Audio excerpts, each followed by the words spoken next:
Hello, everybody. Welcome. My name is Christopher Harris. I am a licensed professional counselor from the state of Michigan, and this is my first public presentation of my life's work called the CCH Approach.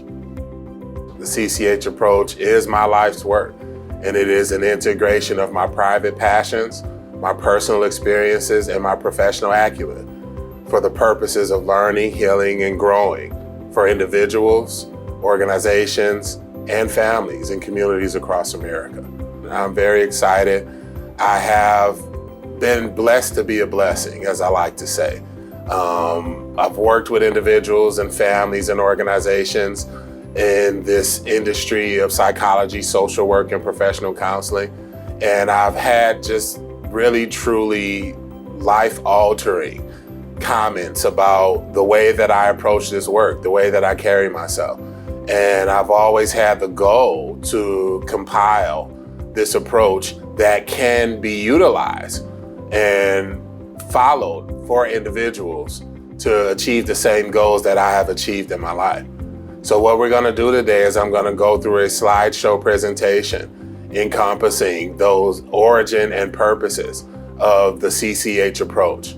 So follow along with me, and I'm hoping that you will get some benefit from this introduction. To start my trainings, I always like to have a foundational quote that encompasses everything that you will find in my work.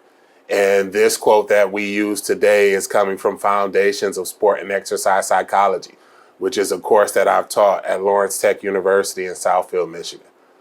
And the quote goes, psychologists use precise definitions for the phenomenon that they study in order to have a common language, reduce confusion, and diminish the need for long explanations. That is the reason why I created the CCH approach, because I come from a underserved and underrepresented community, and it's the populations that I primarily work with. And to introduce the principles and practices of professional counseling and health and human services, there needs to be a common language in order to reduce the confusion and diminish the need for long explanations. And the reason why that is extremely important, because all treatment is person-centered. Every time you treat a client, you have to understand, how does the symptoms manifest in their life? What are the stories that they tell themselves? How do they view themselves? Something that we call subjective well-being.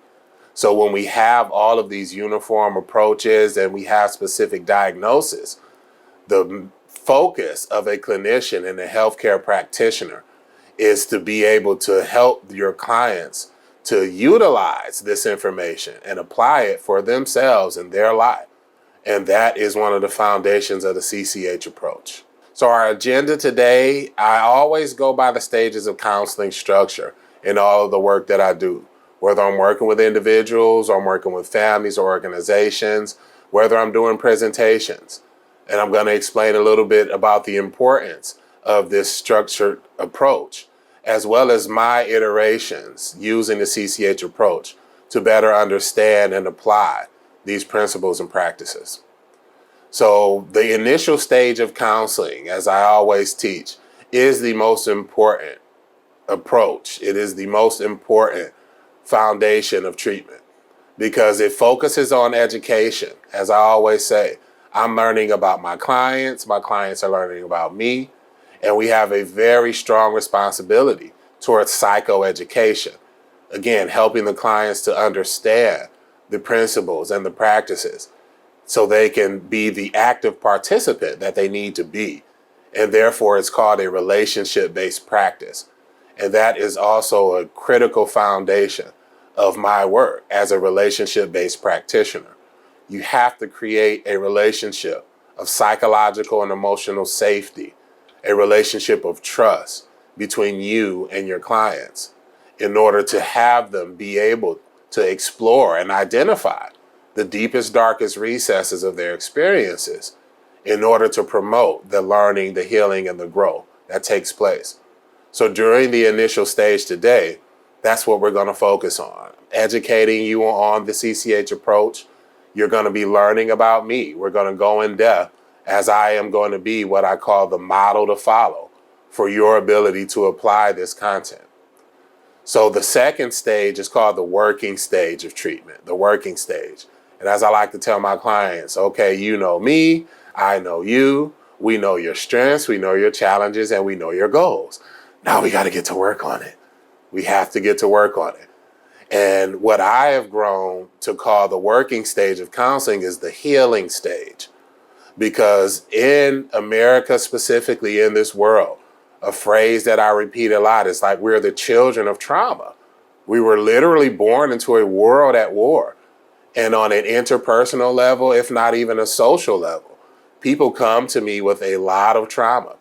And as I like to say, it's like having toxic soil. Any new seeds that you plant are going to fall victim to that old toxic soil. So therefore, as we progress in treatment towards your goals, we have to do some healing. And that's what I call scooping out that old toxic soil and bringing in some new fresh soil in anticipation for the ending stage of counseling, which is the growth stage. And in my approach, we're going to talk about a little bit today. I call it trauma rectification therapy. I'll get into the specifics as we move along. But the focus of trauma rectification therapy, just like the focus of my approach to health and human services, is the growth. It is the growth. You have to be able to commit yourself to changing any self-defeating or danger-inducing patterns that have been created in your life in order for you to effectively heal from trauma. Because one of the most powerful realities of a traumatizing situation is that you can't unsee it, you can't unhear it, and you can't undo it. So that means that you're always going to experience some sort of a trauma response. But how you respond to those trauma triggers is how a person heals and rectifies the trauma. So that's something that we're going to get into, and it's one of the cornerstones of the CCH approach. And assessments, interventions, and outcomes, I call that the continuum of treatment as well as the continuum of life. And what that means is we're always going through situations where we have to assess how we're feeling. We can call it an appraisal. What is needed from me in my behaviors, in my thoughts, in my feelings. So you have to assess the situation. And once you have an assessment or an appraisal, that's when you decide the interventions that are needed. How do I need to respond in this situation to produce the most health-inducing, growth-fostering, and goal-oriented outcomes? So as I tell my clients, as I tell supervisees, that is the cyclical pattern of treatment, and it is the cyclical pattern of your nature. You're always assessing situations, producing interventions in order to achieve the outcomes that is needed for you. So some fundamental phrases and foundational skills. Again, there's plenty more where this comes from, but for the purposes of this presentation, I've condensed them down to just a few. And again, I'll provide some insight into each as we move forward. So the foundational self is something that I speak to very, very consistently. And that is my understanding of what I would call the autonomous sovereignty of an individual. I do a lot of work with youth. My primary age groups that I work with are adolescents, teenagers, and emerging adults. And one of the things that I always have to empower them to understand is that nobody else can look out of your eyes but you. Nobody else can feel what you feel. And that always comes with a responsibility. So that's why I always focus on the foundational self. And even when I'm doing marriage counseling or premarital couples counseling, even if I'm working with organizations or working with families, the focus of the CCH approach is always on the individuals, and relational health is secondary. Because if you can have healthy people are going to contribute to healthy systems. So a narrative, identity, and motivators to action. Narrative, identity, motivators to action. For every foundational self, for every circumstance and situation that you have to appraise and deploy interventions in, what I focus on is the person's narrative, meaning what they tell themselves about themselves, what they tell themselves about the situation. And then we talk about your identity, how you view yourself in that situation. And then we talk about what motivates you to act. Motivators to action simply means your behaviors. And what I found in my approach is that it is always a person's narrative, how they view themselves, how they view the situation, that leans into their identity, how they see themselves, how it informs how they're supposed to respond, and that's what motivates them to act. So one of the things that I always talk about as well for my clients is you have to be engaging the solution and not the problem. There's multiple applications for that phrase, but to summarize it, when people are faced with distress, one of the common responses is that they'll lament it. They'll have what we will call a deficit-based view. They're focusing on the problem, they're focusing on how much it hurts, but they don't provide any solutions, anything to change that state of being. So that's why I always work with my clients to engage the solution and not the problem.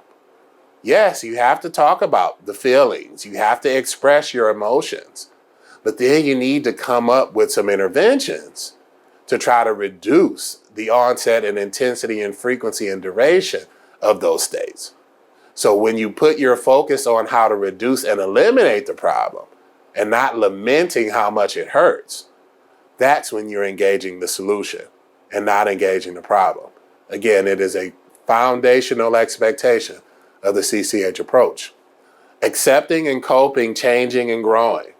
These are one of the pillars of dialectical behavioral therapy. We'll talk a little bit more about that as we move forward in this presentation. But that's also a foundation of the CCH approach, where it is going to be very important as we move forward, as we go through these appraisals and these assessments. You're encouraged to identify everything that you just have to accept about the situation. And then you have to identify the things that can be changed. The reason why that is important is because if we're talking about a reality that you just have to accept, you cannot change, then the focus of our interventions is on your coping skills. Coping clinically means how do you respond to the situation? Because you obviously can't change it. So therefore, as Viktor Frankl would say, you have to change yourself. So that's what we do when we focus on coping. Again, we'll talk more about coping skills, but again, the way to assess them is, are your responses health-inducing, growth-fostering, and goal-oriented, or are your responses self-defeating or danger-inducing? Those are your coping skills. And once we identify all the things you can cope with and the things you have to cope with, all that's left is the things that have to be changed. And in the CCH approach, just like in DBT, change is a non-negotiable reality.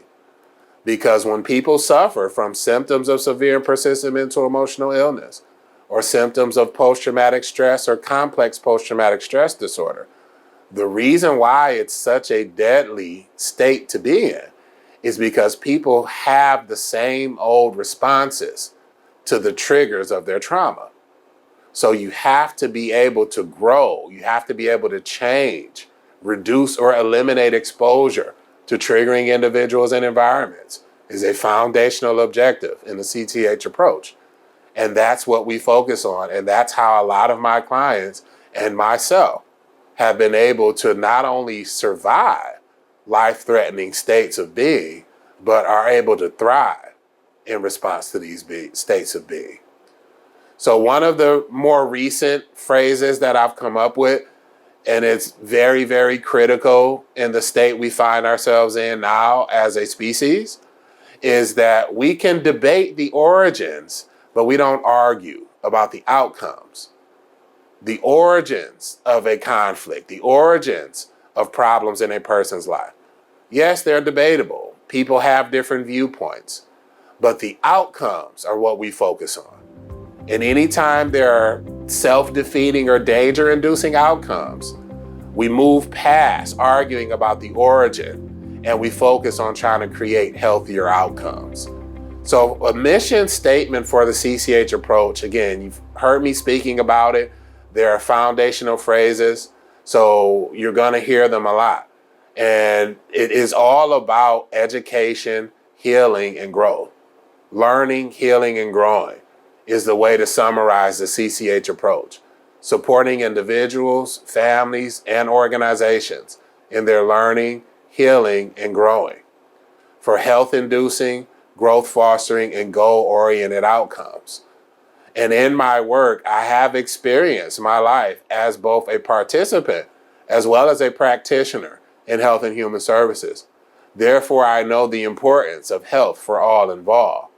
So not only do I have assessments, interventions to support the healthy outcomes for community members, I also have assessments, interventions, and services to support the healthcare practitioners, because we all know how much we need it, okay?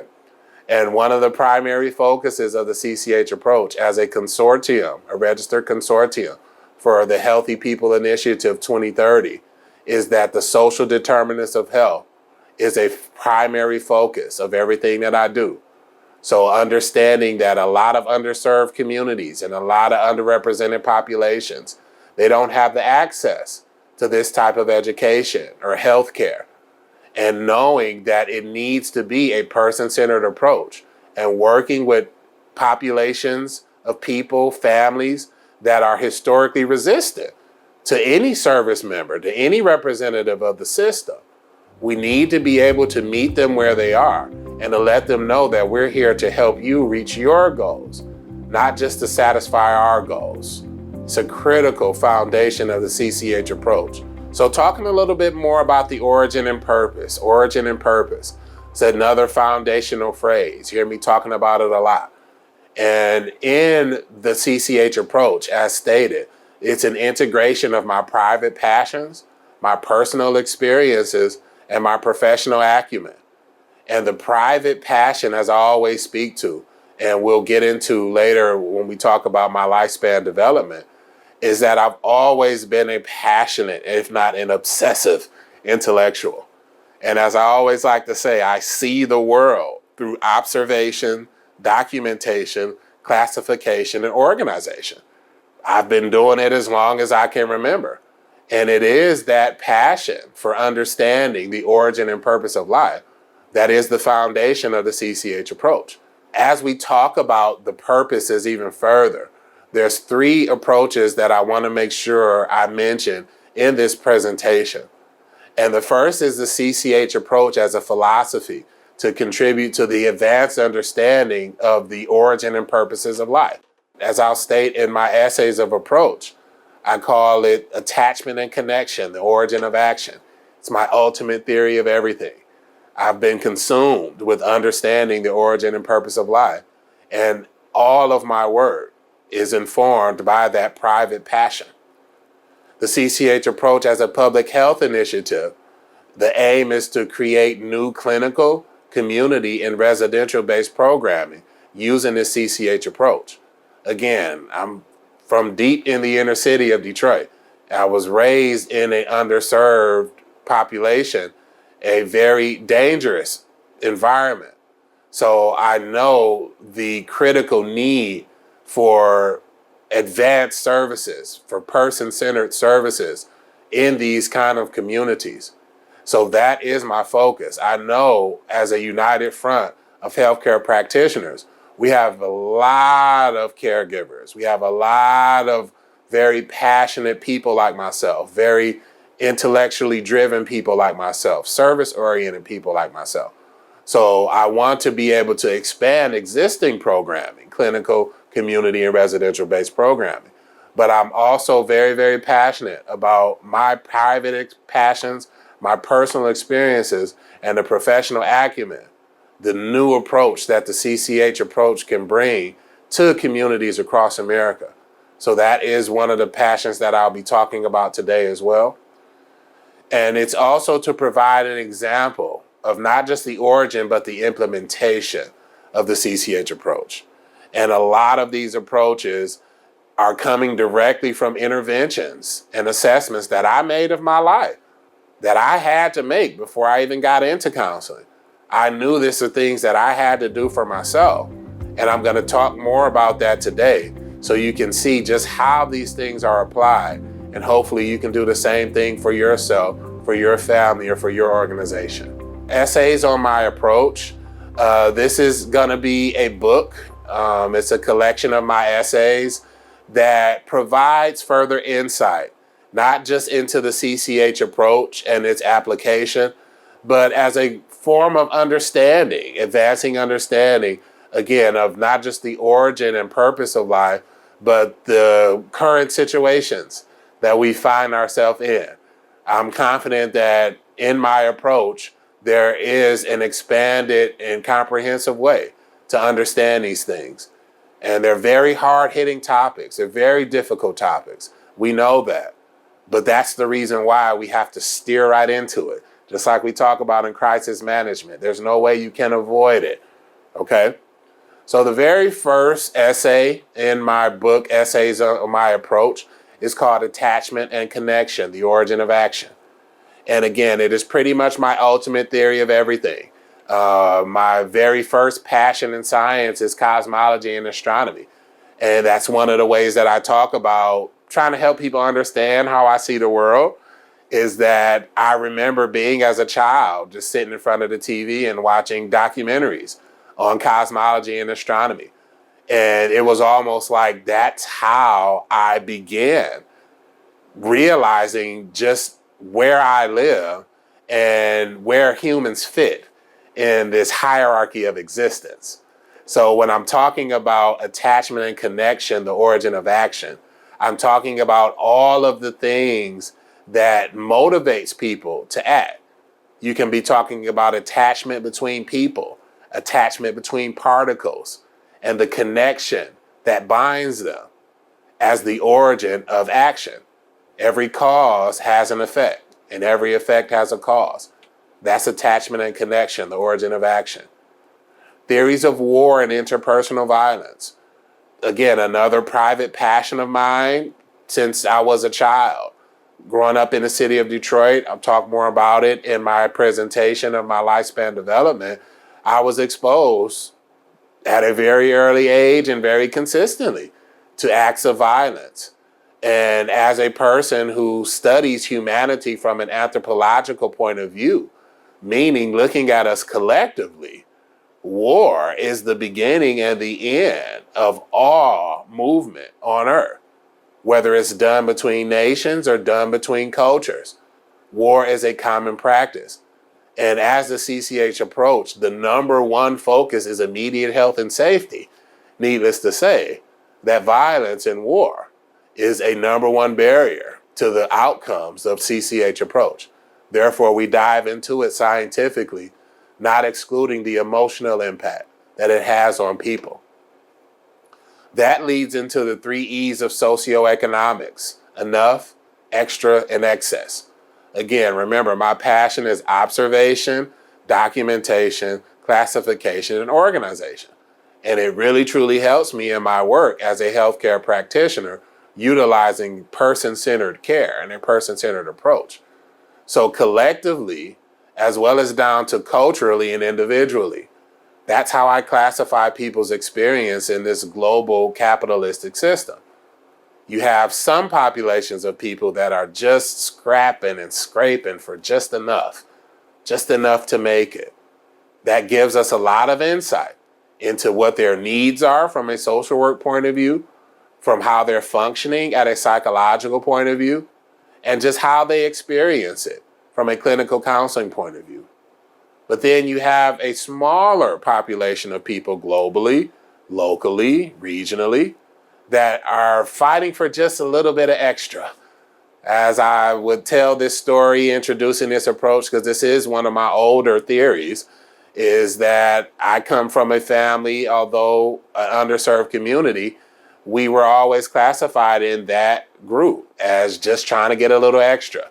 And as I always like to say, I remember we would have to save for a year and a half just to go on one cruise. That's just a little bit of extra.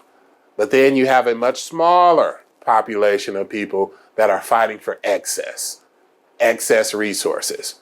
Again, there's a lot of components to it. I have a lot of biases about it, but in my role as a healthcare practitioner, they deserve the same unconditional positive regard as everybody else. But it is a classification to understand how they experience the world, those that are fighting for that excess. So that moves on to a more interpersonal focus, where I'm talking about the psychology of intimate impulses and romantic vulnerabilities.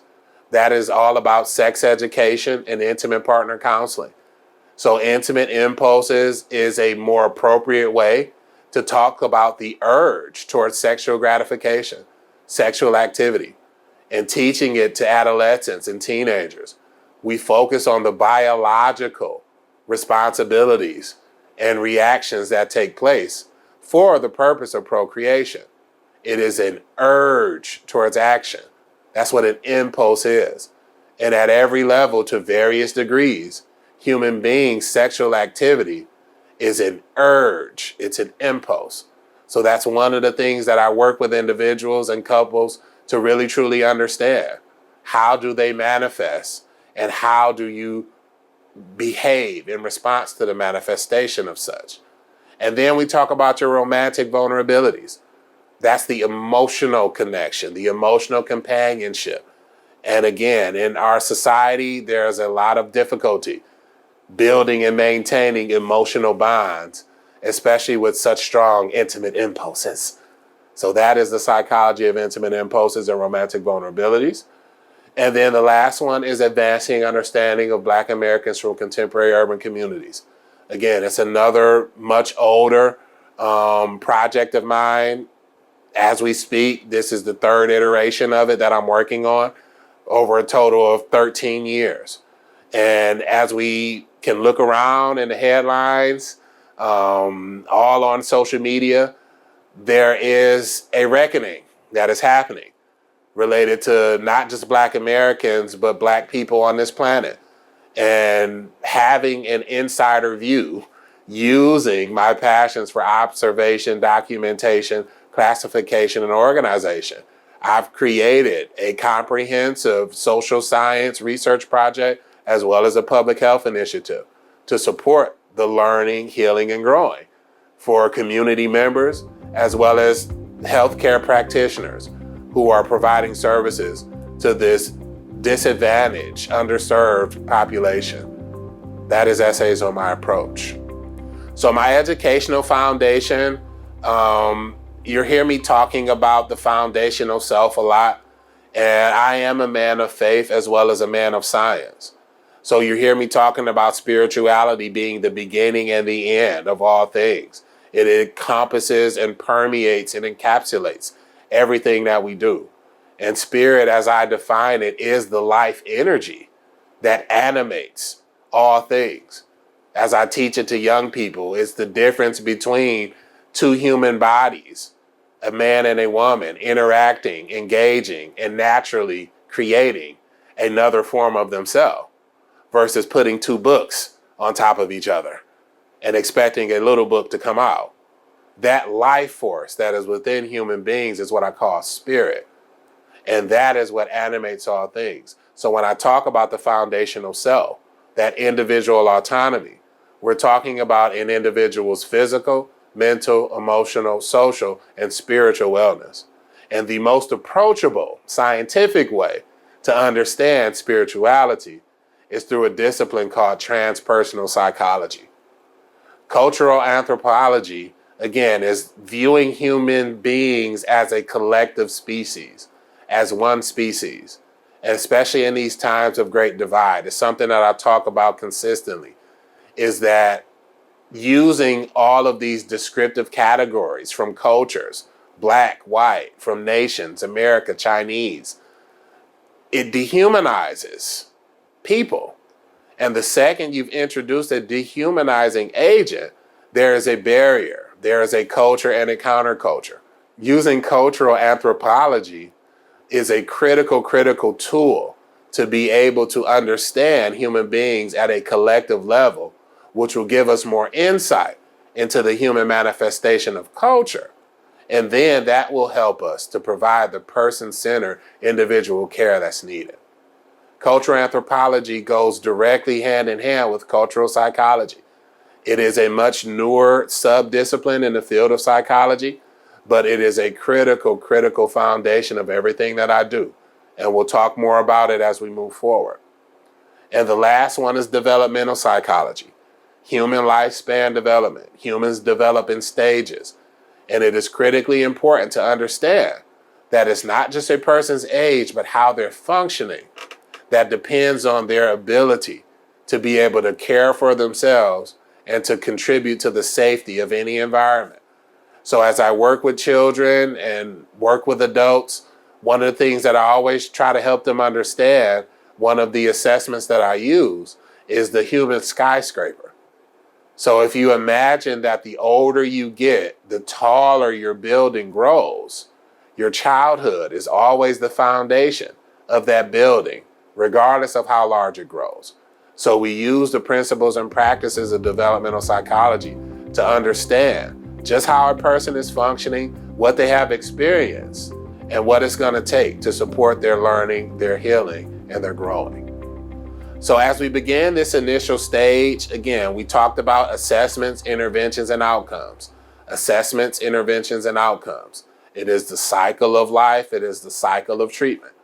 So that's how we're going to complete this presentation today, is we're going to have an initial stage, a working stage, and then an ending stage. And as I like to say with all of my clients as they come in, I'm always focused on providing an immediate benefit, an immediate impact. So even if we come in for an intake session and you're not sure you want to work with me after, I'm not sure if I can work with you after. I want you to leave that session with some immediate benefit. And that's how I'm going to focus on the remainder of this presentation as well. So the first two assessments that I'm going to encourage you to use and follow along with me is the Life Is assessment. What that does is supports your narrative.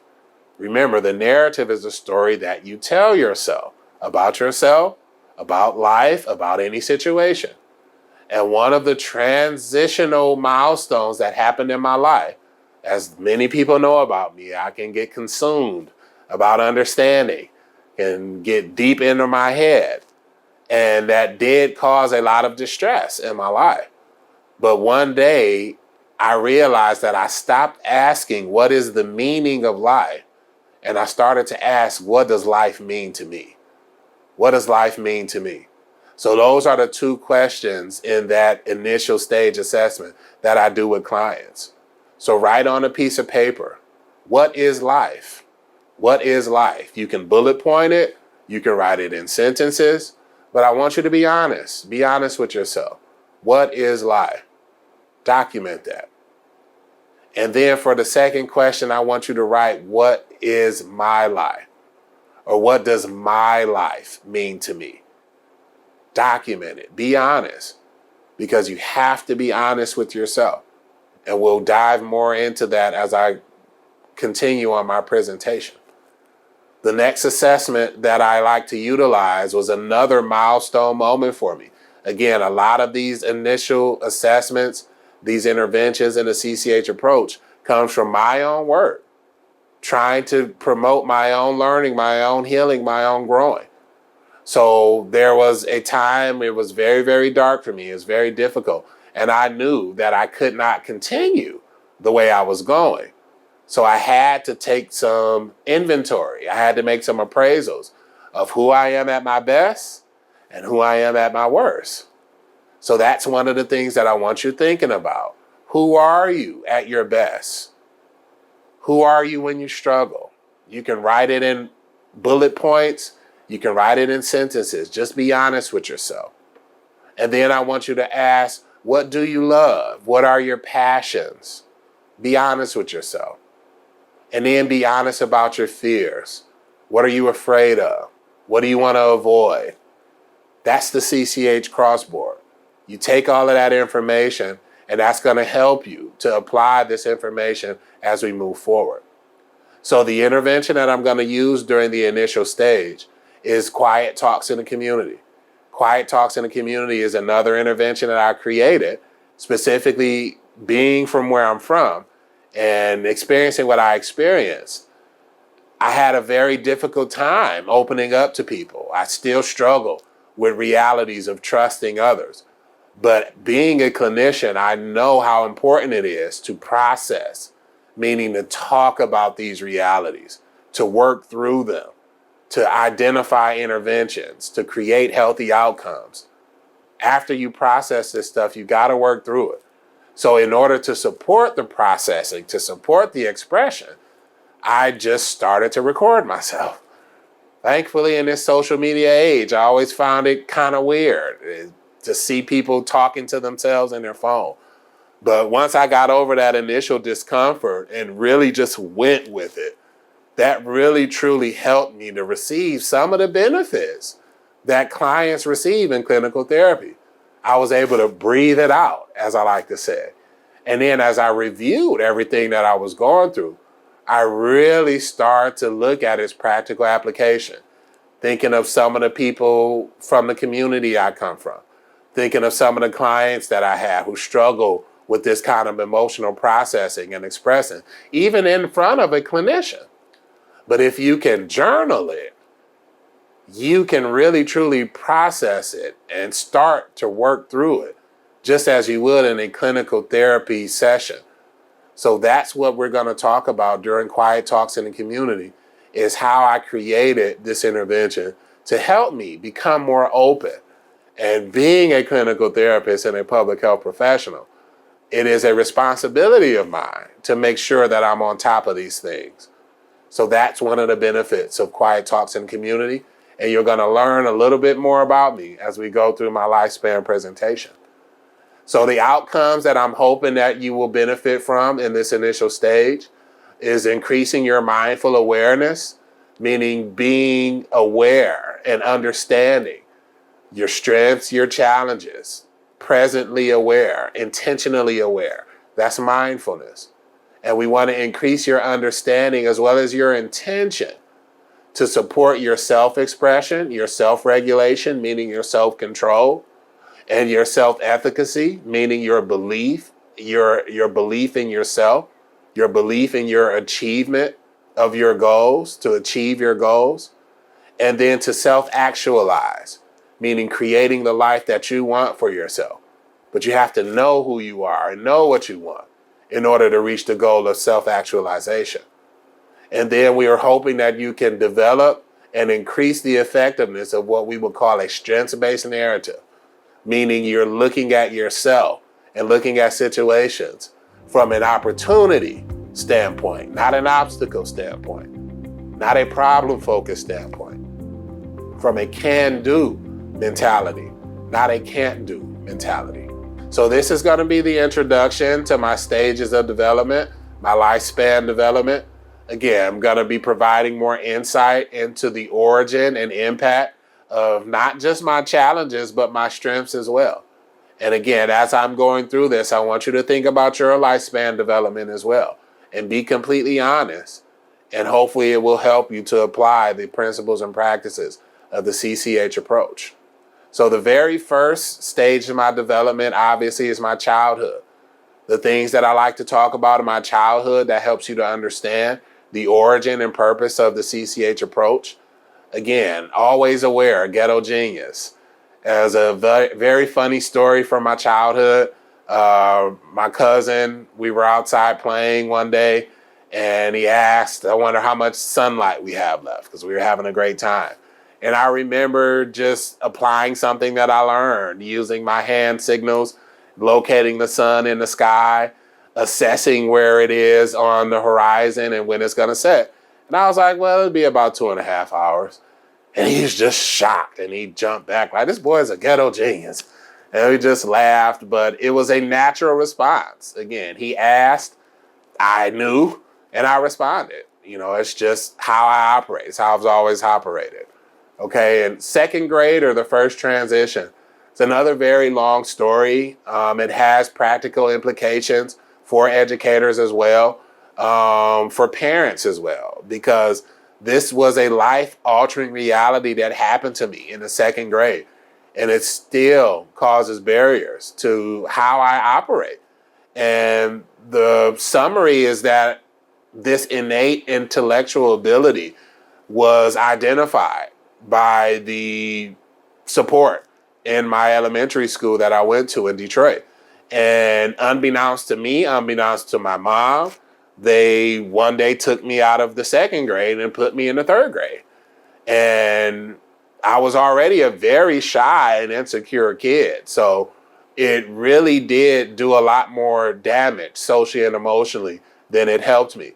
And the reason why is because the teacher, she was very proud of me.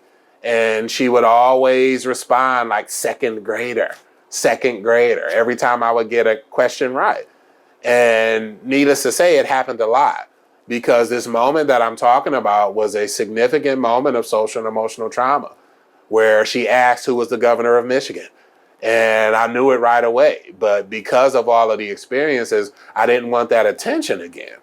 So she just wouldn't let it go, as I like to say. Maybe she liked politics. I don't know. But the silence became unbearable. She would not let it go. And I just mumbled the guy's name. It was Blanchard.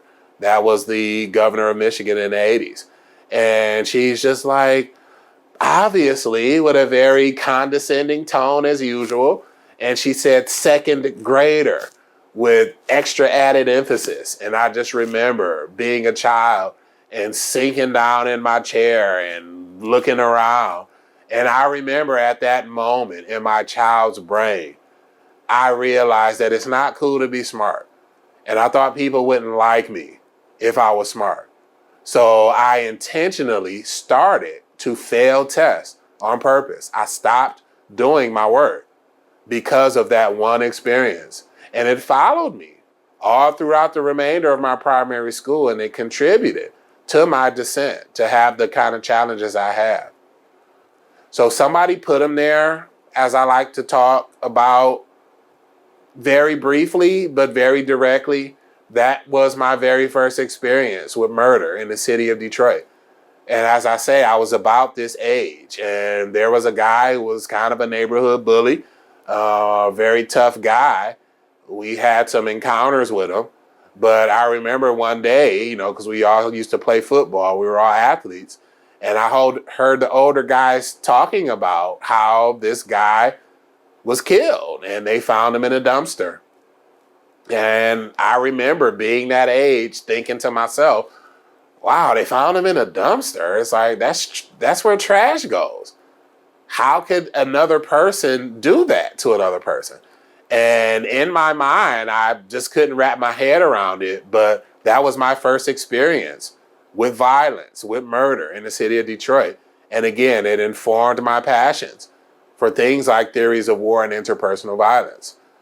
And Birth of a Radical is also a very important thing to understand about my approach and to understand about the origin of the approach. So again, when we talk about the state of Black Americans in this country, it is no secret about the history. And when you understand the reality of war, it's also not surprising. People of all colors, all creeds, from all regions have fell victim to these kind of practices for the goals of war. So once I understood that, I remember watching a documentary about the Black Panthers. Again, I was about this age. I was maybe 8 or 9 years old. And it was almost like an instant radicalization because seeing the conditions I was growing up in and listening to the Panthers talk about protection, seeing them provide aftercare and before care services, for students. I'm like, man, they're trying to help people. Why are they intentionally trying to destroy them? I was very naive about it, but to this day, I understand why it happened. Again, when I'm applying the principles and practices to understand war. However, being from that community and seeing those individuals represented looking just like me, it caused a long adversarial relationship with me and the system in this country. And it progressed to dangerous levels that I talk about for the purposes of learning, healing, and growing. So the next stage of my development is the teen transformation. And it's a very, very critical stage of development in developmental psychology that we call the identity formation stage. And I like to tell this part of my story because it is what so many children are going through today in a much more dangerous social age. So talking about my story is to help contribute, again, to the learning, the healing, and the growth of children today. So in the identity formation stage, it is when a person intentionally, unintentionally, consciously, unconsciously decides if I'm either living for what society says I am and what I'm supposed to be based on society, what my parents say I am, what they think I should be doing, or what my peers say, what they think I should be doing, who they think I should be, or am I living for myself? Who I am, how I feel, what my goals are. And again, being a person that is obsessed with observation and documentation and being a healthcare practitioner, this is things that I like to do for fun, is observing people's patterns of thinking, feeling, and behaving and taking the best educated guess as to which direction they went to during the identity formation stage. So for me, it kind of started with a decision. And again, growing up in the city of Detroit, one of the things that I talk about, the importance of identity formation and socialization. So in that picture with the do-rag and the baby smile, that was the beginnings of the transition, because before that, as I always like to say, Boys to Men was on top. So the black preppy look, polo and Dockers and Rockports, they were in style. And that's how I was dressing, because that's how my cousins were dressing. So it was me observing this social pattern and then imitating it per the principles of social learning theory by Albert Bandura that caused me to start presenting that way, that contributed to my narrative and my identity and what motivated me to act. However, between that time when I started high school, that's when Bone Thugs and Harmony came out, which is one of my favorite gangster rap groups from the Midwest. And that is what contributed to me making this life-altering decision, because remember very vividly being in the car with my mom and my dad. And my mom was a public safety official. She worked for the Detroit Police Department. And my mom is just a typical mom. She wanted the best for me. She knew me better than I knew myself. And what she wanted me to do was go to a high school called UAD Jesuit School. It's a private, all-boys school, a very sparkling school with a good reputation for helping young men develop. She was going to pay for it. It was no question. That's what she wanted. But my dad, being my dad, had a pretty difficult relationship growing up. Thank God he was there for that 0 to 7-year-old foundation.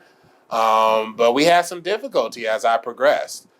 But he was still my dad. And him being him, he was a letter carrier, and he wanted me to go to the local high school, which is a school called Osborne. It was a very, very unhealthy environment for all involved, teachers, principals, students, because we were all in a very dangerous neighborhood. But understanding the power of peer relationships, understanding the power of socialization, I thought to myself, just like I thought to myself in the 3rd grade, well, people hear that I go to Osborne, they'll think I'm cool. And that was the decision. And it was all downhill in my life from that point. Because when I got to Osborne, the best way I can describe it, obviously the movie was a bit exaggerated, but one of our favorite classics is Lean on Me, about Joe Clark in New Jersey. And it was kind of that kind of school. It was very dangerous. It forced me to grow up a lot more than I was ready to grow up. The reason being is because the school was so big and there were so many kids. And I was marshmallowy soft. I was a butterball. And I just couldn't deal with the torment. I couldn't deal with that kind of social anxiety. So I just started walking out of school. But as I always say, my mom worked right down the street from my school, and my dad worked a little further different distance, but he was also located in my area. And our house was about a mile and a half away. So I couldn't just go home. So that meant from about half my ninth grade year all the way up until my 12th grade year, pretty much every day, I would go to school and then walk right back out. And then for 8 hours, I spent my time in one of the most dangerous environments in this country. And if you know and understand about the underworld in this area of Metro Detroit, young people are preyed upon for various reasons. And again, I don't talk very openly about it for a number of reasons, but me being so young and being the son of a police officer was my introduction into that very militant, organized criminal activity and separatist activity.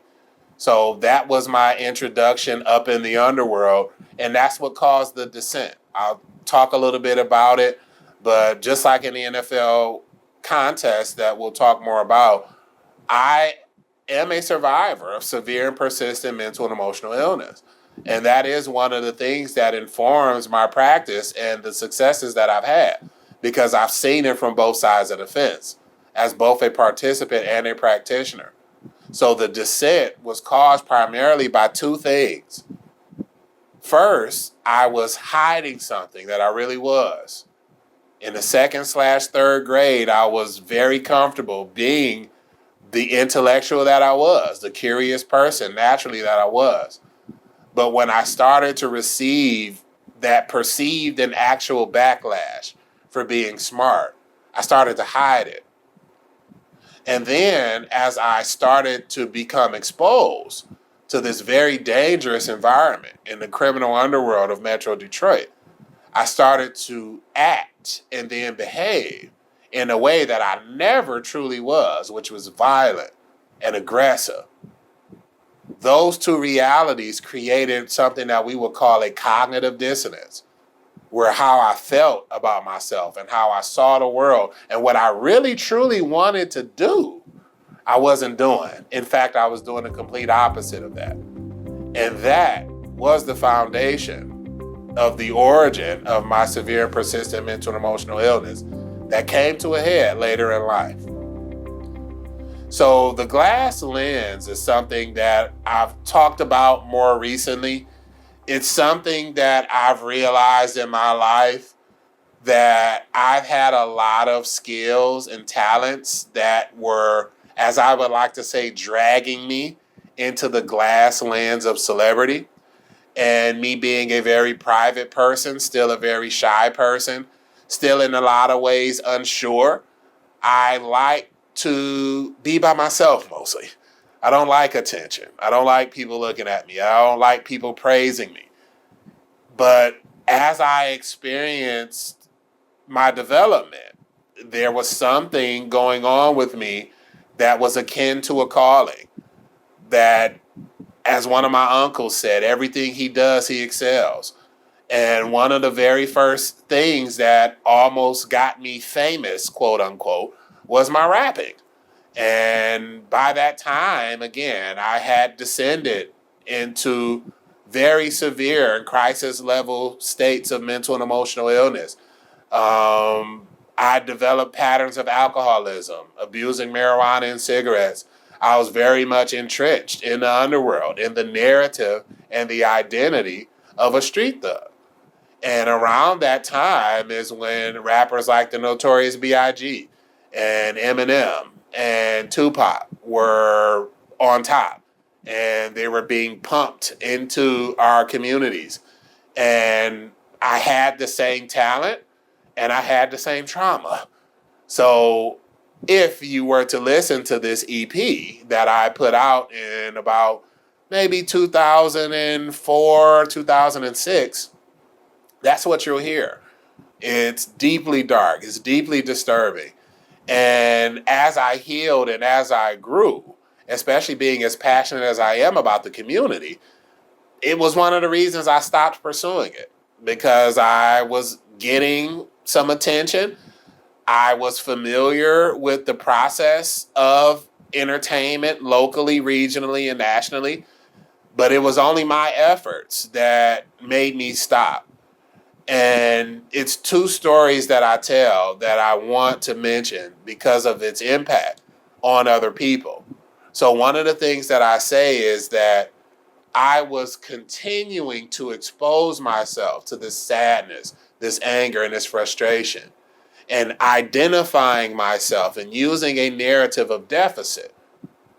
But I didn't want that for my life. So that's one of the reasons why I stopped rapping. But I also had two situations with two people who were really close to me. One of them I grew up with. He was a big cousin. He was a mentor to me. The other was a newer relationship I was establishing with a young man who was also engaged in the underworld. And I remember it was one song in particular. It was the same song over a course of 2 weeks that made me make the decision to stop pursuing this craft, at least in the ways that I was pursuing it. And it was the same song. I'm in the driver's seat of my car, and my cousin is sitting next to me, and he's rocking and he's listening to it. And he just blurts out, "This shit make me want to stab somebody." And he laughs about it, and I laughs about it. And my cousin isn't a pushover, but he comes from the kind of family I come from. He is more about safety and relationships and fun than he's about criminal activity. But he also grew up in the same environment I grew up in, and he did have that capacity. So the reason why I'm mentioning it is because when he said it, I laughed, but I still took it in that my content is motivating him to feel that way. And it goes against everything that I'm trying to create for my life and others. But then a week or so later, I'm in the same situation in the driver's seat of my car.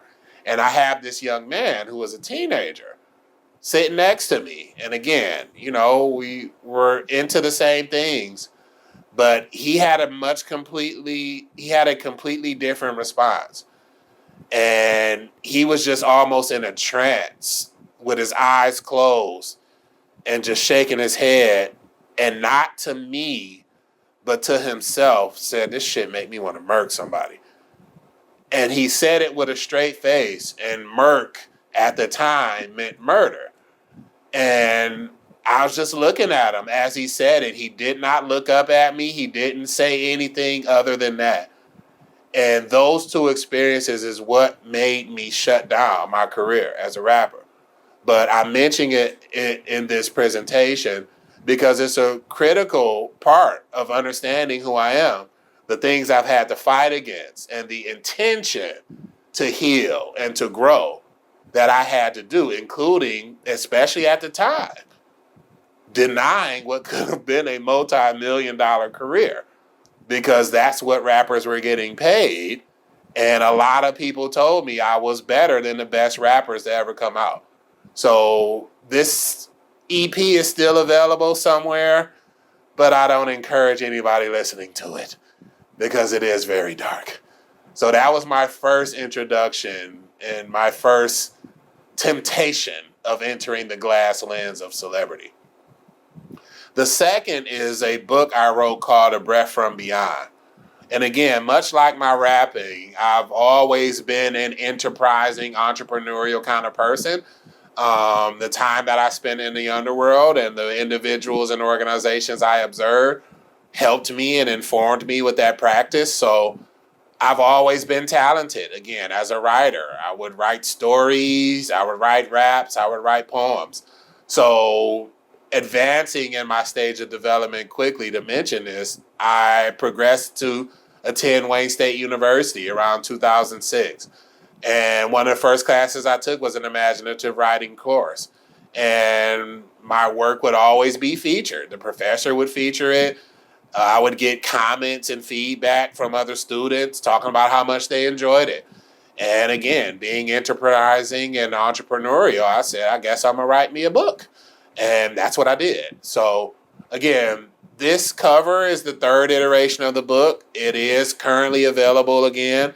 But again, as you see, I have a lot going on.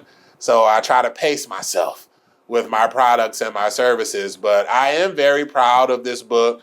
It does dive deep into themes of my approach, like spirituality, mental and emotional health, love and belonging.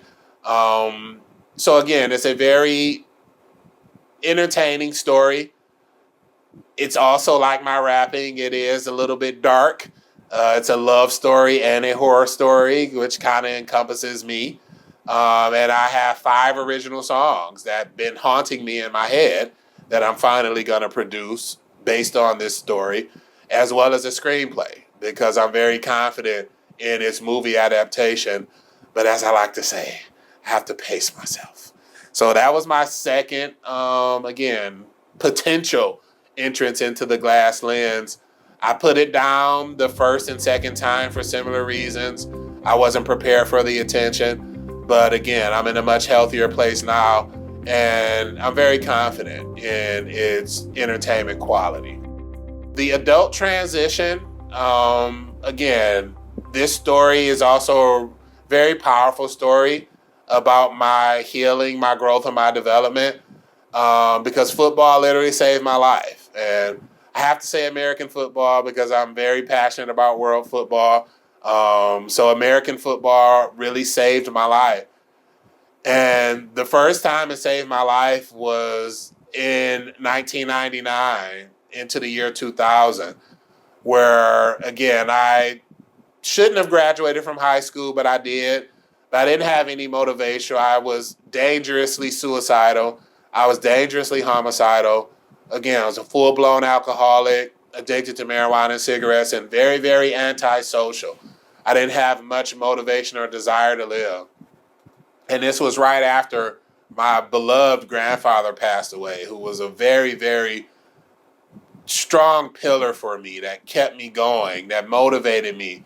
And when he passed away, again, I really didn't have much to live for until one day my mom, his youngest daughter, who's never really been an assertive person, like I said, she had her children very young. But one day she just literally kind of bust in my room, the upstairs attic of my room, and like tossed something on my dresser and said, "You going to that?" And then just walked out.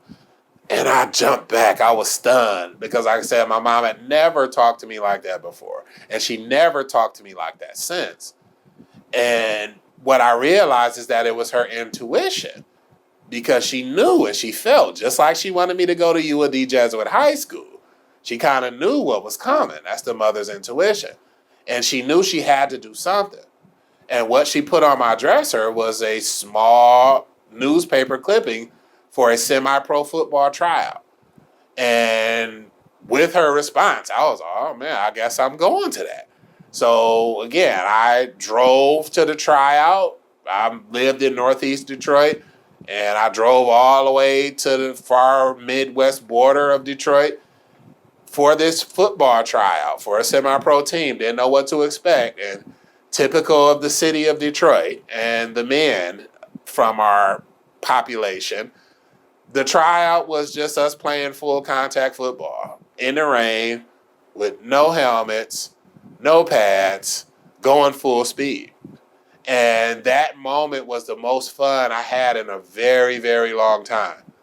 And for the next 4 years, I played semi-pro football. And as I always say, 2 days a week going to the practices, 1 day a week going to the games. That's what saved my life. I didn't have much else to live for.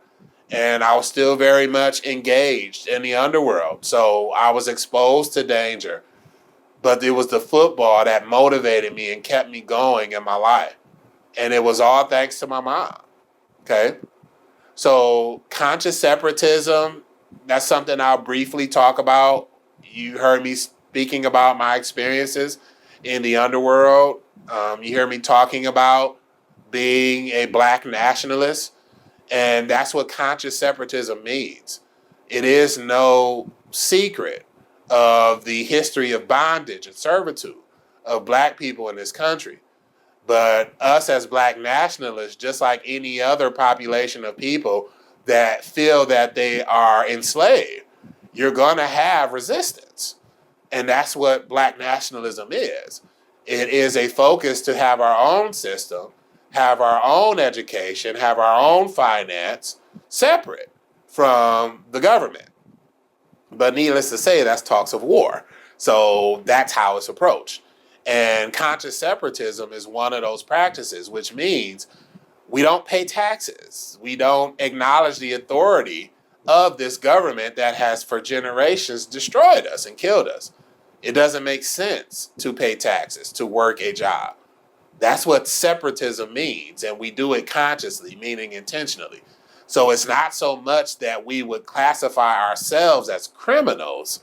It's the state that would classify us as criminals, no different from classifying a freedom fighter to one population as a terrorist to the others. It's all a matter of perception, which is another big part of the CCH approach and how I do clinical counseling, because it leads into a narrative, an identity, and what motivates people to act.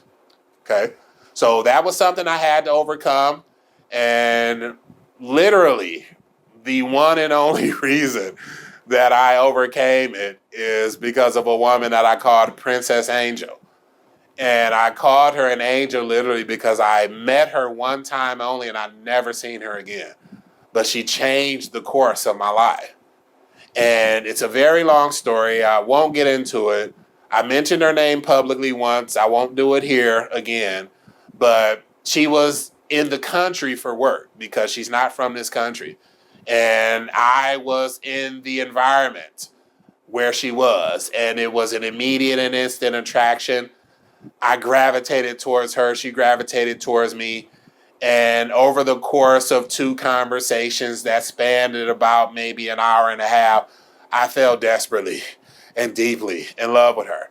And coming from the narratives that I come from, being around the kind of people that I was around, you know, we're deficit-based. We celebrate lack. We celebrate destruction. We celebrate death. And again, I'd never been around this quality of woman before. So I'm pulling out all the stops to try to woo her, to make her smile, to, try to get with her, And one of the things I would always say, coming from where I come from, I'm joking about my high school days, about how I was less than successful and how I only graduated because they didn't want anything further to do with me. And I laughed about it as I was saying it, but this woman, being the way she is, she pretty much gave me what we would call the doo-doo face and looked me up and down and kind of leaned into me like, but you did graduate, right? And I was like, yeah, I graduated. So again, needless to say, come to find out this woman was educated at the London School of Economics and she attended Harvard. So she wasn't fishing for a bum like me. And when she heard that, that's what caused her to respond. And it was at that moment that I said, oh, wow, if I want to get me a woman like this, I really got to get my shit together. And it was that fall that I enrolled at Macomb Community College and started my process of post-secondary education. And being a separatist, being a nationalist, we call all schools obedience schools that try to indoctrinate you into the state. They don't want what's best for you. They want to teach you what they want you to know and put you in debt by the time you leave. So I was resistant in my narrative. There's no way I would do it. But when I met her, all of that changed. And that's what caused me to defeat the dissonance. Meaning I had to accept who I really was. And I had to stop hiding the reality that I was this gifted intellectual and a caregiver. I had to restore that passion. And I had to be honest about my desires to help people, not hurt people. I rescue insects out of homes. I can't be in the business of murdering people. because that's not who I am and not what I want to do. So all of that supported the adult transition, which was the major milestone that promoted my learning, my healing, and my growing into the stage of becoming an academic. And naturally, as you've heard me discussing the history and transition of my narrative, identity, and motivators to action, one of the very first things I experienced as I transitioned into post-secondary education is the cultural resistance.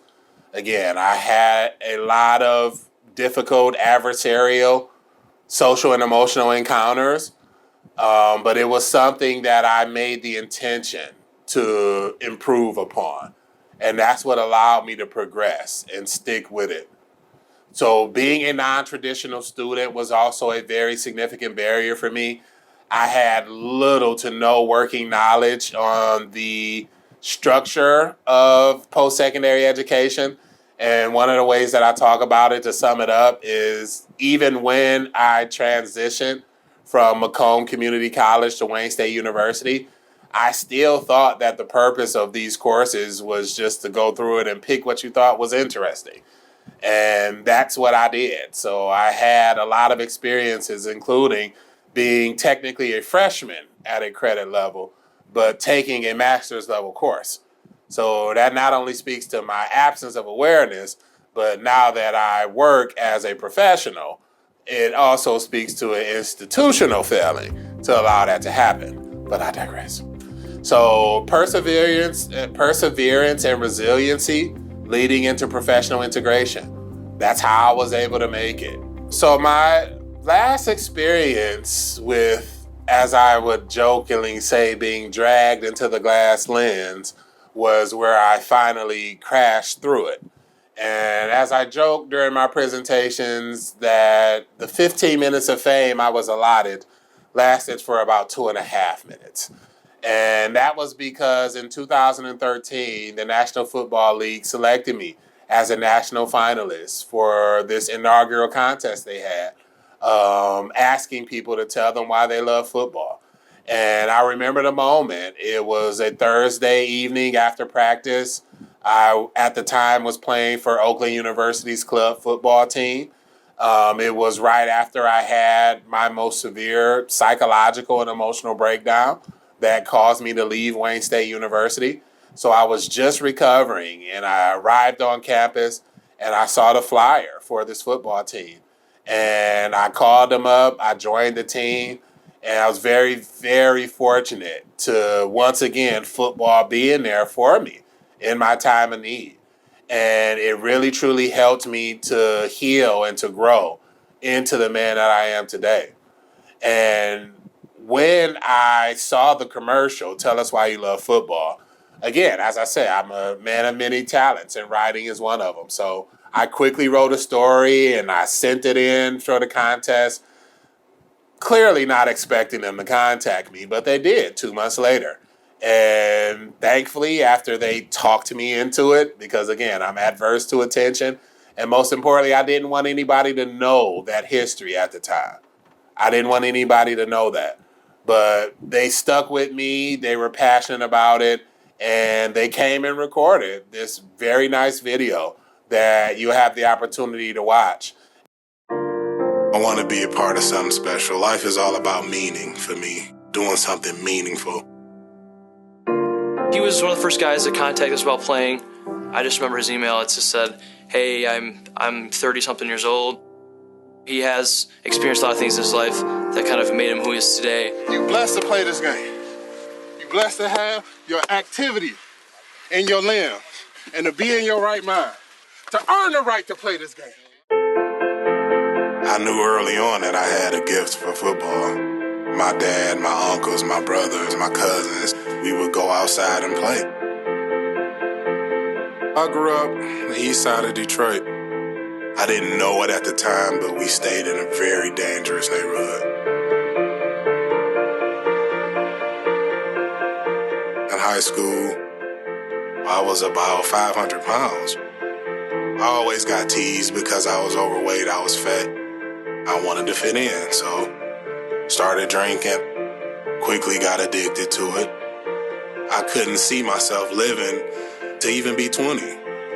2004, my mom, she just happened to see something in the newspaper. I was looking for football players.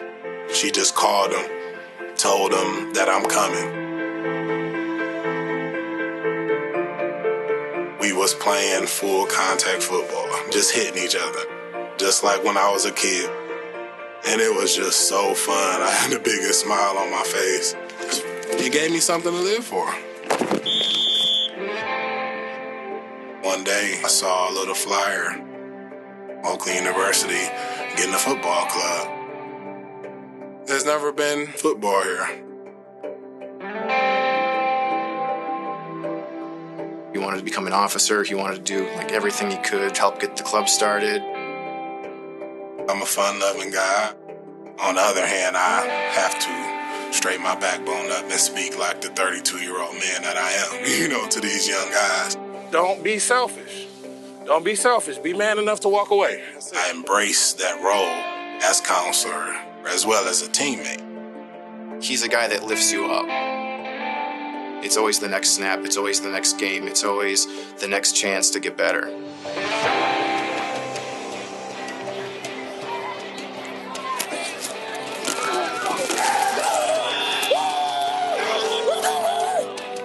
Let's go! My name is Christopher Harris. I am a graduate student at Oakland University in the counseling program. They say who got a football team? Oh, yeah. Oh, yeah. Anytime I got really down, football would come knocking. That's why I love football. I'm very, very blessed to be a blessing because I had a lot of positive feedback from students and parents, young people and old. And it is one of the proudest moments of my life. This is some insight into my clinical foundation from the CCH Approach. Humanistic and person-centered is the foundation. It's the reason why I say the focus is always on the individuals, even if we're trying to improve relational health. Humanistic, meaning that you are the expert in you. The focus is on you. You know you, your goals, and we work to empower you to reach your goals in the way that you want to grow. That's a humanistic and person-centered approach. A strengths-based and solution-focused approach is also a foundation. You've heard me talking about engaging the solution, not the problem. That is speaking to what we call a strengths-based approach, where we look at you from a point of view of what you can do, where you are strong, and we utilize your strengths to overcome your challenges. And solution focus means that with all of the talking we do and all of the interventions, the focus is on creating the best possible outcome. And that's why we say we can debate the origins, but we don't argue over outcomes. The solution to the presenting problems is the central focus of the CCH approach. Reality therapy and choice theory, again, they speak for themselves. The reality that you are autonomous in your decision making. You have the right to choose how you respond. You can't always control what happens, but you have to be in control of how you respond and not shying away from any reality that you're facing. You have to accept the good with the bad, and you have to be intentional about the choices you make in response to it. Existential and transpersonal. You've heard me speaking about the importance of spirituality, how it encapsulates and permeates all things. And existentialism speaks directly to the meaning that you apply, using a clinical approach called logotherapy, created by Viktor Frankl. That's how I support people, is to help them identify their current meaning, help them to establish, create a health-inducing, growth-fostering, and goal-oriented narrative. That's the purpose of existentialism. And the way that I define transpersonal in session is anything that is beyond your immediate understanding and control can be viewed as a transpersonal matter. And in a lot of ways, all you can do is cope with realities that are beyond your understanding and control. And the focus, the specialization of my practice as a clinician, I help people with their cognition, their affect, their behavior, and in their relationship. Cognition is your mental processes, your thoughts and your responses to your thoughts. Your affect are your emotions, how you regulate your emotions. As I always like to say, are you controlling your emotions or are your emotions controlling you? That's emotional regulation. And then everything centers on your behaviors. Because as I always communicate, your thoughts and your feelings are internal until they are animated with an action. And that's when it becomes a behavior. So that is the clinical foundation of the CCH approach. Entering the working stage, assessments, interventions, and outcomes. Again, this is called the healing stage.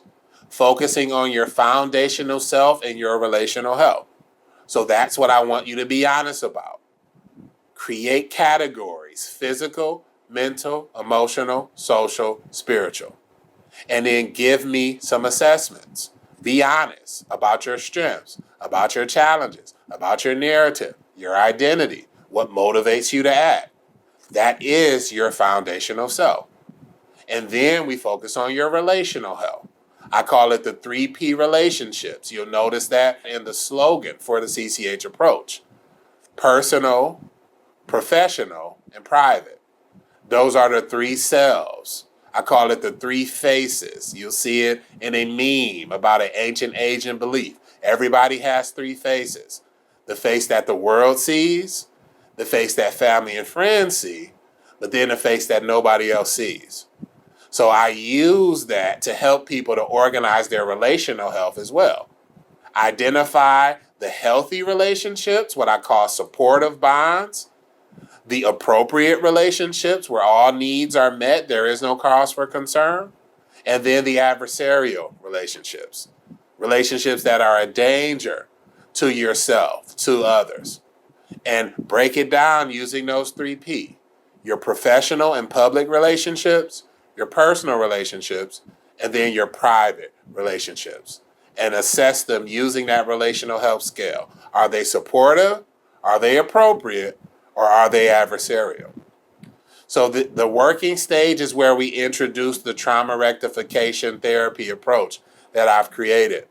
And I integrate it using dialectical behavioral therapy as well as collaborative and proactive solutions. Trauma rectification therapy, the 3 main focuses. As we've discussed before, you have to be able to develop a healthy narrative related to the trauma. Because you can't unsee it, you can't unhear it, you can't undo it.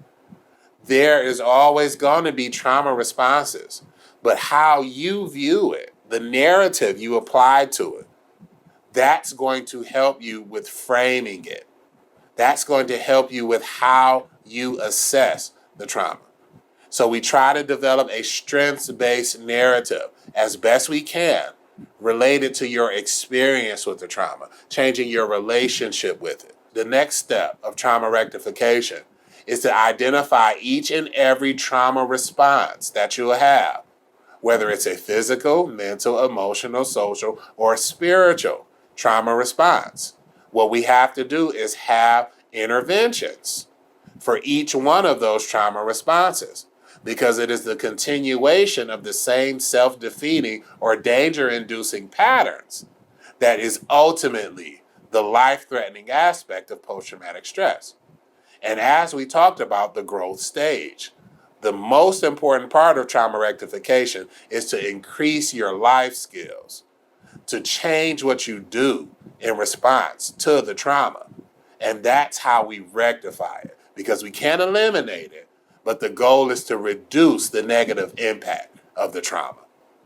So again, we focus on reducing the onset, frequency, intensity, and duration of any self-defeating or danger-inducing patterns. And then we work to reduce or eliminate any adversarial relationships, whether it's private, personal, or professional. Because remember that objective of reducing or eliminating exposure to triggering individuals and environments.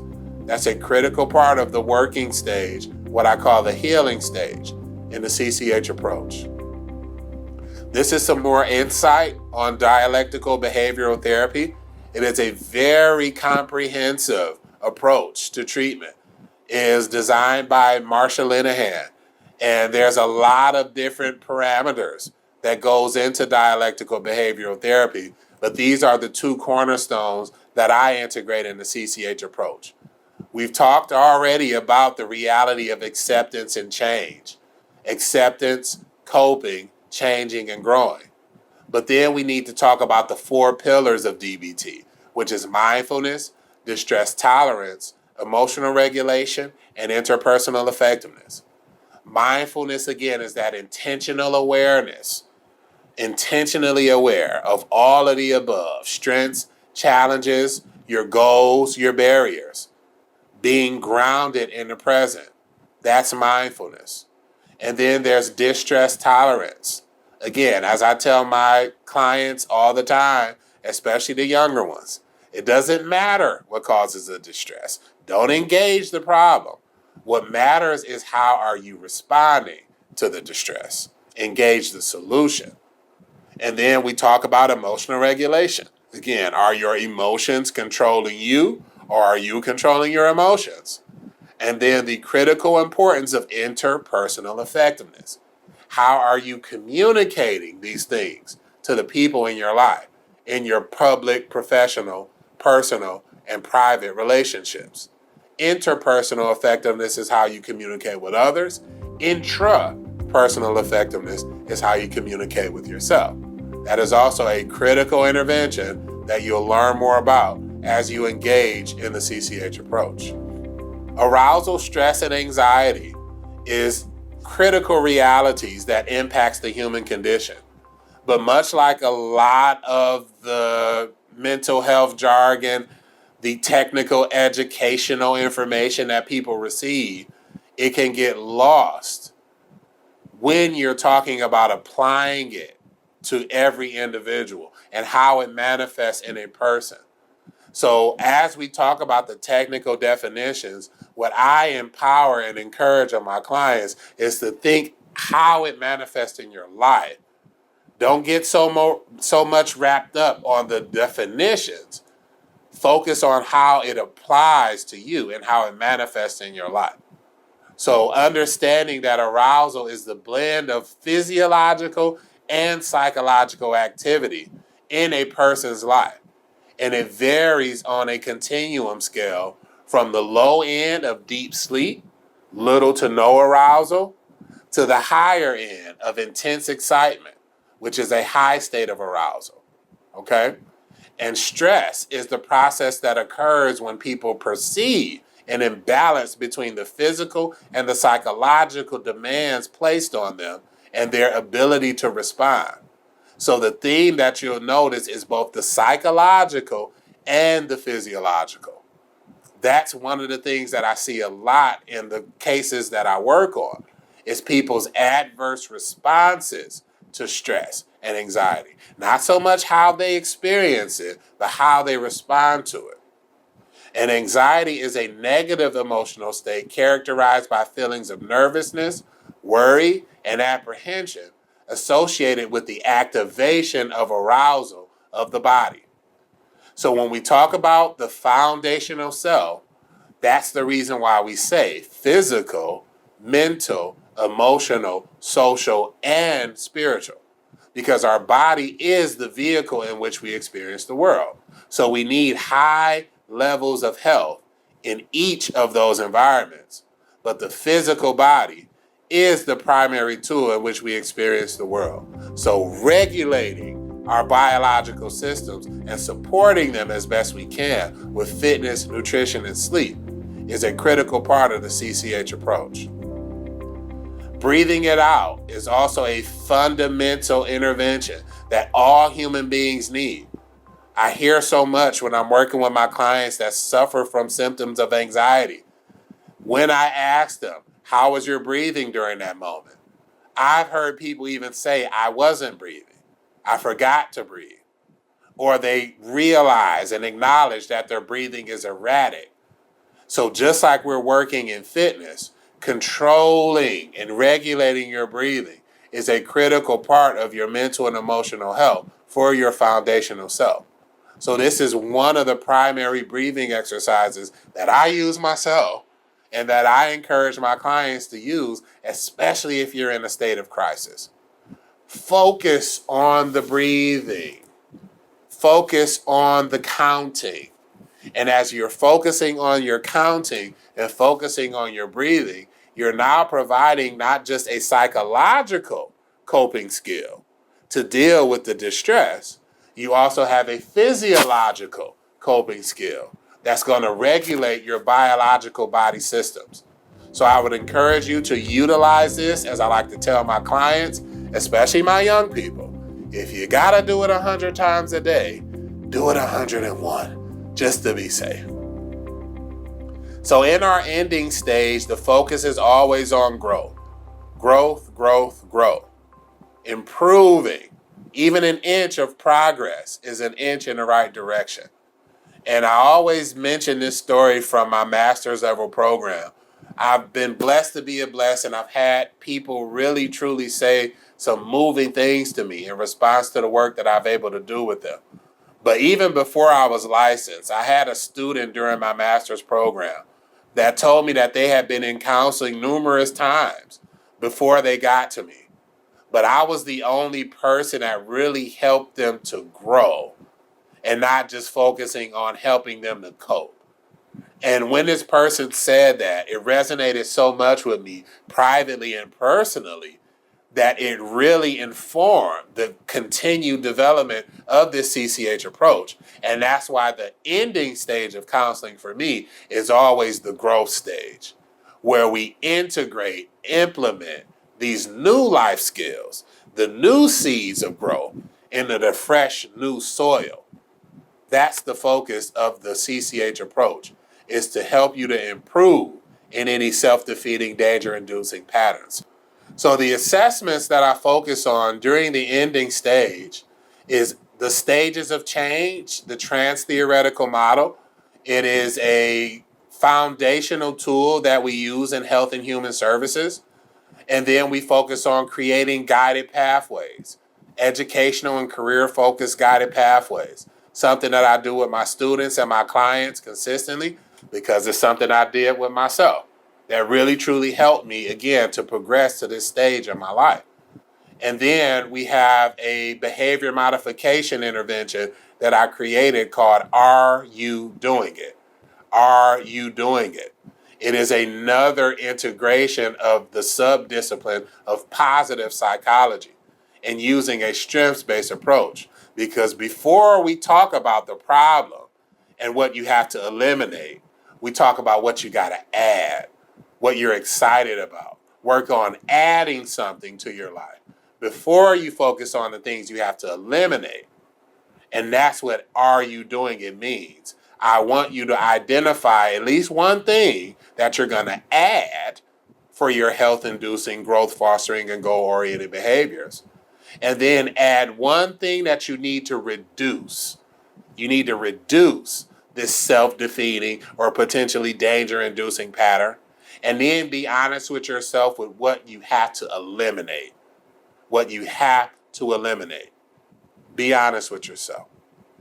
The interventions that are used mostly during the growth stage is social and emotional learning and the restorative practices. They can be found mostly in the work we do in education, but part of my goal with the CCH approach is to expand them out into the community, to expand the benefits. The outcomes include increasing patterns of health-inducing, growth-fostering, and goal-oriented patterns in your thoughts, feelings, and behaviors, and building and maintaining appropriate and supportive relational health bonds within the 3P relationships. Again, your public, professional, your personal, and your private relationships. Social and emotional learning, you can find more at castle.org, which is the Center for Academic, Social, and Emotional Learning based in the city of Chicago. And it is the process through which children and adults acquire and effectively apply the knowledge attitudes, and skills to understand and manage emotions, set and achieve positive goals, feel and show empathy for others, establish and maintain positive relationships, and make responsible decisions. When you read through all of that, that is a comprehensive guidebook for holistic health, for both the foundational self of individuals as well as the relational health. So that's the reason why we talk about social and emotional learning as a cornerstone of the CCH approach. Here is an example of the goal setting and goal achievement approach to the trans-theoretical model, the stages of change. Again, when you talk about the stages of change, we're talking about non-negotiable realities. So when a person starts to set out on the path of behavioral modification or cognitive restructuring, it follows these stages. And I want you to be honest with yourself about where you fall once you identify your goals. Where are you on this stage? Is it the pre-contemplation? You're not even aware. You're not even considering a change. Or is it the contemplation stage? Maybe this presentation has pushed you into the contemplation stage, saying, hey, maybe I need to do some learning and healing and growing of my own. Well, now you're contemplating it. The next stage then is to prepare yourself. As I like to tell my clients, and I remind myself, create the conditions for your health. You have to create the conditions for it. That's the preparation stage. But the most important stage that I talk about is the action stage. One of the initiatives I've had in my head, I call it action-oriented interventions. Action-oriented interventions, focusing specifically on behavioral modification. One of the things that we use in fitness and athletics is called the 21-90 rule. It takes 21 days of consistency to create a habit, 90 days to integrate that habit into your lifestyle. But that's the difficulty, is getting over those humps. So you have to consistently be taking action in order to create the change that's needed for your health and wellness. And once you've taken those action-oriented steps, the focus then becomes maintaining it. Maintaining it.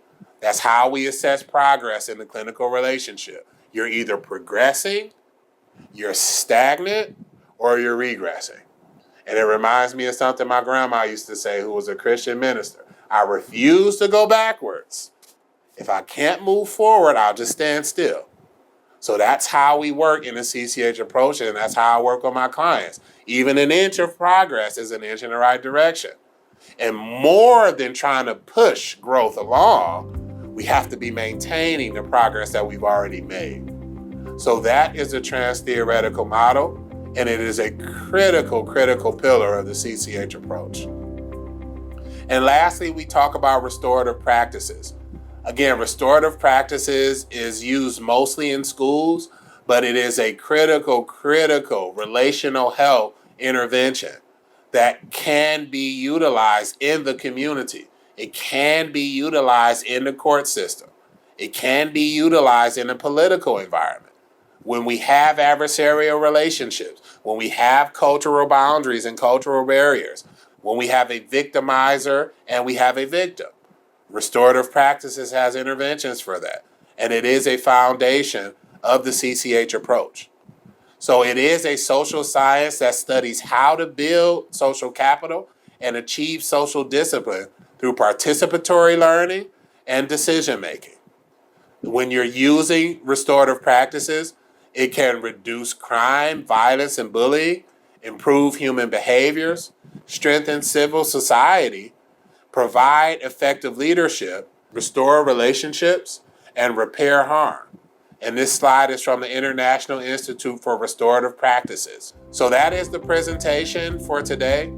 This is my first public presentation providing this overview of the CCH approach. I really, truly hope you enjoyed it. I hope you will benefit from it. And if you would like more information, or if you'd like to schedule a consultation or possibly a list of services, using the CCH approach. Here is my information, and I look forward to seeing you out in the field.